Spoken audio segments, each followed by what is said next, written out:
problems is we're trying to start up new orgs, and they ask around, departments say no, there's no room in this building, no room in that building, and pretty much everyone gets pointed to the STEM center. But at the end of the day, it's not necessarily their responsibility to do that because they're not really an academic building. They're a STEM department focused on external curriculum outside of MSOE, and they're already over capacity because they've had to pick up some of the slack on MSOE's end. Right. Finally, I think just administrative wise, there's not a focus on student orgs. There's no new space allocated in new buildings towards student orgs. And one of the biggest problems I see is we have a lot of students, especially those that are hyper involved with these organizations, advocating that, majority plus of the value of the school is through these student orgs, but they're getting represented as 0% of the value based on the allocations and stuff in new buildings and financially. And that's, I think, a problem, is Right. you don't have people in administration advocating or representing for student orgs. And with the VEX team, we'd been to some very high profile events with the school, but you don't see anything from that. It's more of just on our goodwill, and then we're kind of put back kind of thing. And I think, not supporting orgs leads to them dying off eventually because it's entirely student driven. We don't really have any professor support because there isn't really something built into the system for professors to help support student orgs. It has to kind of be on their, again, goodwill to help out a org. They have to kind of, go on their own, take time out of their schedules for something that they likely won't see returns on to help student orgs at all. And when you're talking about a bigger competitive team that meets 3 to 4 times a week, a professor's not going to spend that time when they have grading and classes and, don't get anything out of it.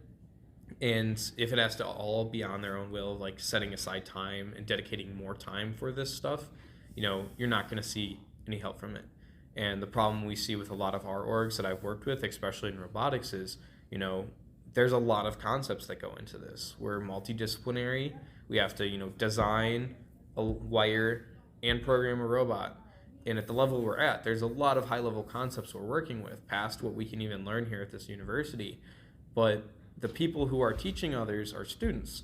And at the end of the day, those students are going to graduate, and you won't have as good of a support system. Now, you can, of course, hand that down year to year to other students to help teaching other students, trying to make this cycle where you pass it through. But if you have an event like COVID or, a wave of students who aren't as interested in robotics, that cycle breaks and the org starts dying. And at the end of the day, that's the last thing we want. Right. That's a lot of problems, and I think you've probably experienced it the most out of maybe any student. I've seen it sometimes with SSC as well as a couple other orgs that I'm in, but I think it's also a design problem because having to figure out how to allocate space for new orgs, the easiest answer is, okay, let's build a new building and you put them in there.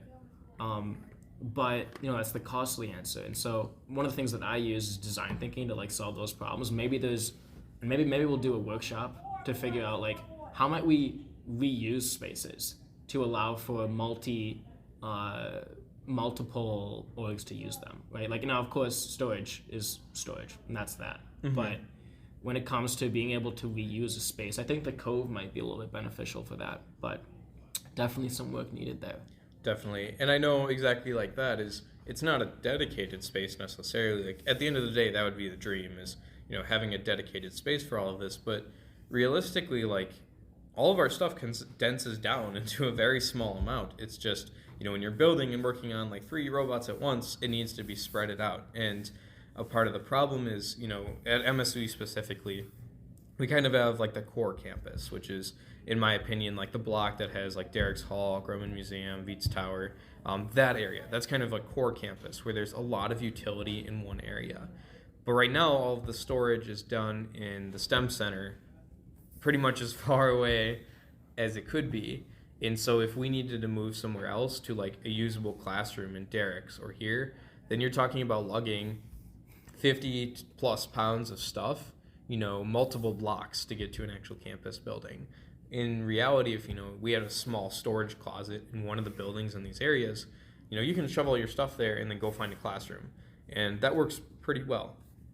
it doesn't give you the utility of like having machines and stuff like that. But if you can have all your stuff in like that core campus area, it's very easy to like get to a CC classroom or get to a Derek's Hall classroom or something when you need it. But that area is kind of locked down for students, which is the problem. Like all the buildings you ask for, it's very hard to get any space allocation in any of those.